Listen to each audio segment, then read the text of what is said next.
नमस्कार दोस्तों, आप सभी का एक बार फिर से स्वागत है हमारे चैनल दुर्गा भक्ति मार्ग में। आज मैं आप सभी को सुनाऊंगी मार्गशीर्ष माह के गुरुवार के व्रत में सुनी जाने वाली माता महालक्ष्मी की व्रत कथा। तो प्रेम से बोलिए, माता लक्ष्मी की जय हो। कथा के अनुसार भारतवर्ष के सौराष्ट्र देश में द्वापर युग की यह कथा है। सौराष्ट्र में उस समय भद्रशवा नाम के राजा थे। वे बड़े पराक्रमी राजा थे। 4 वेद, 6 शास्त्र और 18 पुराणों का उन्हें ज्ञान था। उनकी रानी का नाम सूरज चंद्रिका था। रानी दिखने में सुंदर और सुलक्षणा थी तथा पतिव्रता थी। उन दोनों को 7 पुत्र थे और उसके बाद उन्हें एक कन्या का वरदान मिला था। कन्या का नाम श्यामबाला था।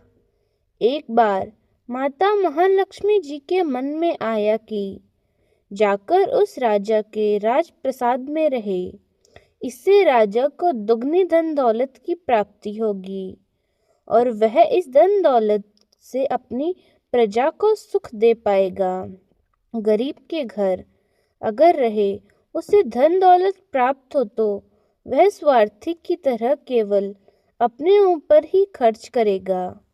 यह सोचकर माता महालक्ष्मी जी ने बूढ़ी स्त्री का रूप धारण किया। हाथ में लाठी लिए लाठी के सहारे रानी के द्वार पर जा पहुंची। यद्यपि उन्होंने बूढ़ी औरत का रूप धारण किया था, पर उनके चेहरे पर देवी वाला तेज ही था। उन्हें देखते ही दासी सामने आई। उसने उनका नाम धाम काम धर्म पूछ डाला।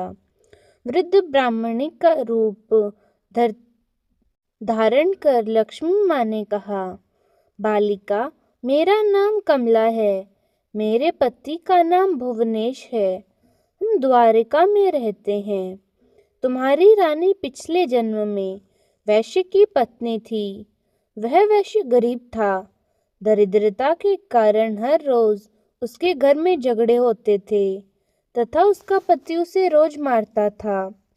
इन बातों से तंग आकर वह घर छोड़कर चली गई तथा जंगल में खाली पेट भटकने लगी।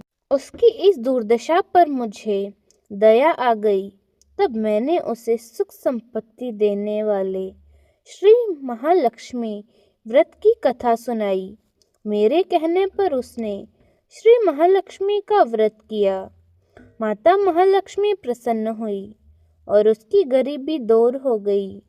उसका घर संसार दौलत संपत्ति आदि से भर गया। बाद में पति पत्नी दोनों पर लोक सिधारे। लक्ष्मी व्रत के कारण वे लक्ष्मी लोक में रहे। उन्होंने जितने साल महालक्ष्मी का व्रत किया उतने 1000 साल उन्हें सुख भोग प्राप्त हुआ। इस जन्म में उनका जन्म राजघराने में हुआ है, परंतु वह तो श्री महालक्ष्मी का व्रत करना ही भूल गई है।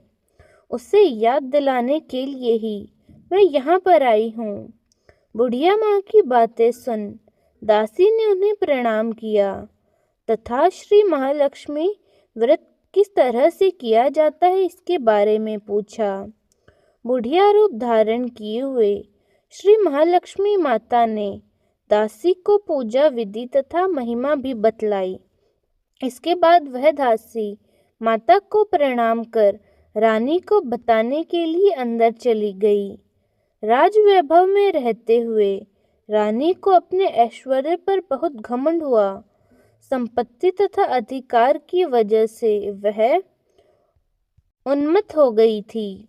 दासी द्वारा बताई गई बुढ़िया की बातें सुनकर वह आग बबूला होकर राजद्वार पर आकर बुढ़िया रूपी श्री लक्ष्मी पर बरस पड़ी।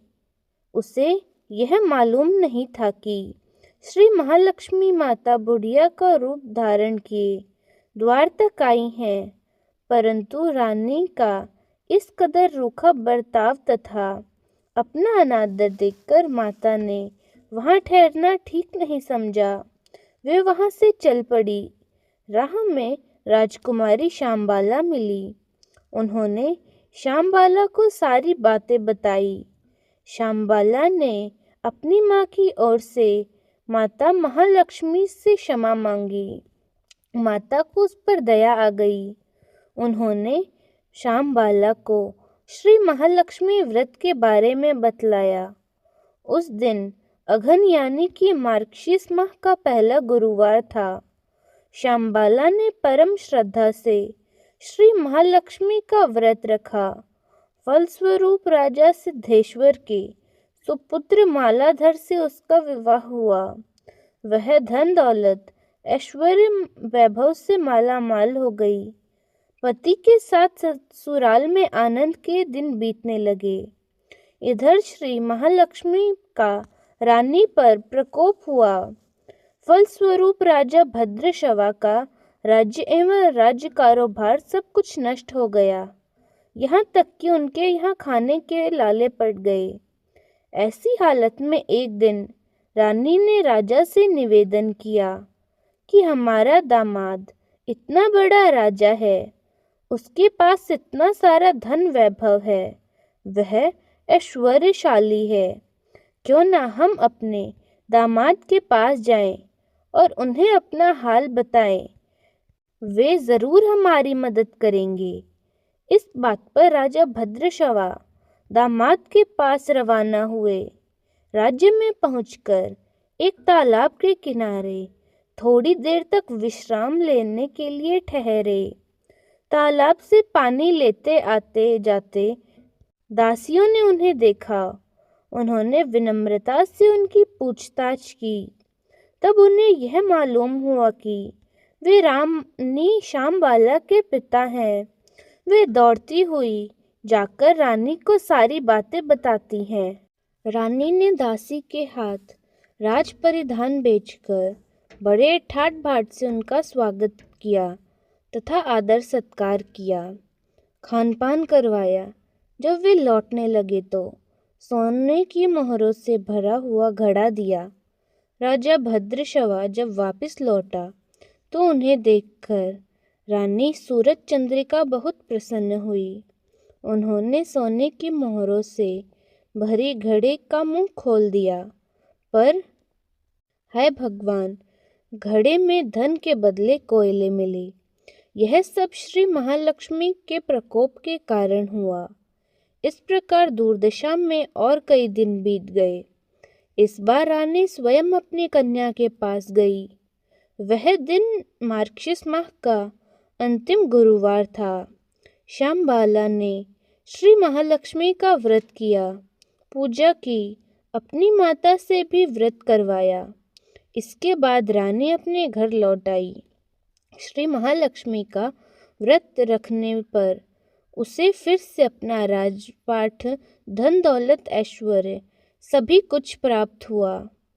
वह फिर से सुख शांति आनंदमय जीवन बिताने लगी। कुछ दिनों बाद राजकन्या श्यामबाला अपने पिता के घर आई। उसे देखकर सूरज चंद्रिका को पुरानी बातें याद आ गई कि श्यामबाला ने अपने पिता को घड़ा भरकर कोयला दिया था और उसे तो कुछ भी नहीं दिया।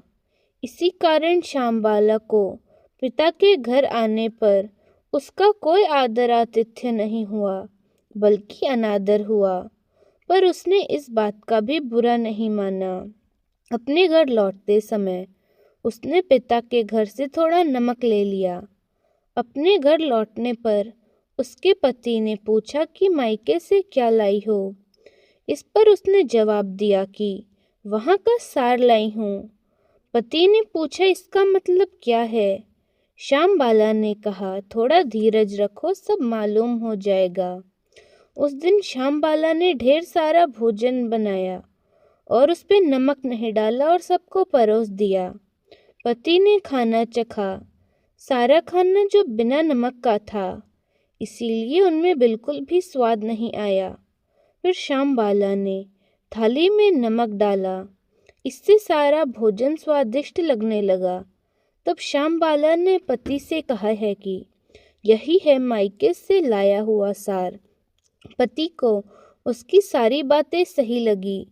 फिर दोनों हंसी मजाक करते हुए भोजन करने लगे। कहा गया है कि इस तरह से जो कोई श्रद्धा भक्ति भाव से श्री महालक्ष्मी माता की पूजा करता है तो माता की अवश्य ही उसे कृपा प्राप्त होती है, सुख संपत्ति शांति की प्राप्ति होती है, सभी मनोकामनाएं पूर्ण होती हैं।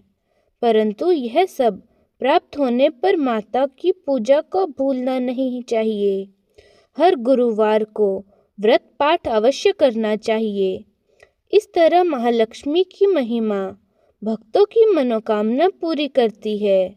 इस प्रकार मार्गशीर्ष अलग माह बृहस्पति गुरुवार व्रत की कथा पूर्ण हुई। तो प्रेम से बोलिए माता लक्ष्मी की जय हो।